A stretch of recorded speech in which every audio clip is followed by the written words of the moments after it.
In the previous video, we learned about the admin settings.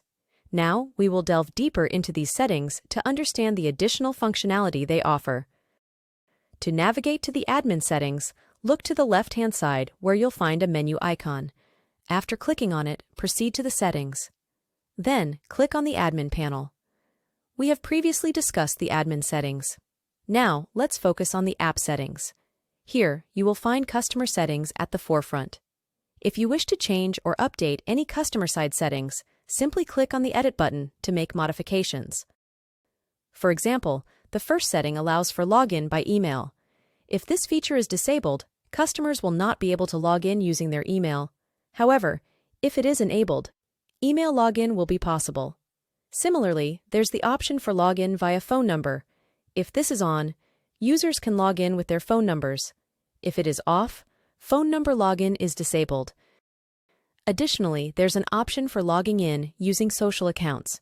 If this is enabled, users can access their social accounts to log in. Conversely, if it is disabled, social account login won't be possible. Finally, there's an option regarding the use of referral codes. If this is off, users will not be allowed to share their referral code with others. If the option is turned on, the user is permitted to share his referral code with a friend.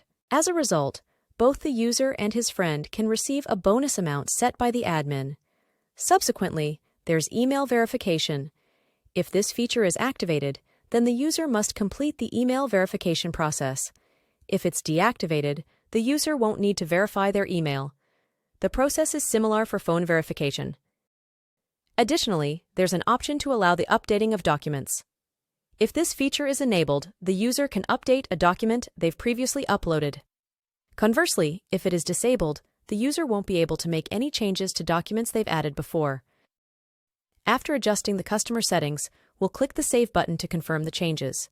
You'll see that the customer settings have been successfully updated. Now, turning to the partner app settings, we'll begin by clicking on Edit to make changes. These settings are similar to those for the customer, such as login via email, login via phone, login via a social account, and the option to allow sharing a referral code. The phone verification and the allowance to update documents are the same as for customers. However, there are two major differences here. One is the option to settle the profit amount in a wallet for cash payments. If this option is enabled, it means that if the partner receives an order with a cash payment, the profit will be settled in the partner's wallet. If it is turned off, then the profit won't be settled in the wallet, but rather through a bank or cash, as decided by the admin. Following that, there's also an option to settle profit amounts in the wallet for other types of payments. Other payment methods refer to transactions made via credit card, debit card, wallet, or payment gateway. If the feature is on, the profit of the partner will be settled in a wallet.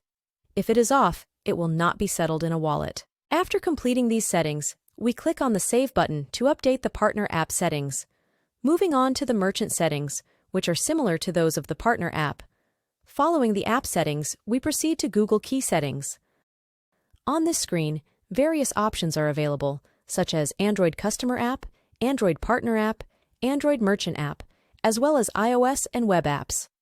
These Google Key settings are primarily for developers, allowing them to configure Google Map keys, Google geocoding keys, distance matrix APIs, and more. Afterwards, we come to notification settings. This section is mainly for developers, where they can modify Android Customer App, GCM keys, GMID keys, bundle IDs, etc.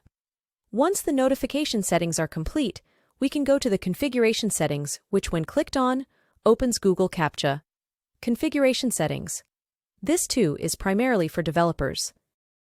Then, we have logo settings, where the admin can update the logo, title icon, customer logo, merchant logo, and email background. The admin can also edit the email title banner and set the business logo for different services like stores, courier, appointments, and e-commerce. Lastly, we have app update settings, which again cater to developers. Here they can enforce updates for Android and iOS applications and set the app to on for immediate updates. These are the main settings available in the admin panel. Thank you for watching the video.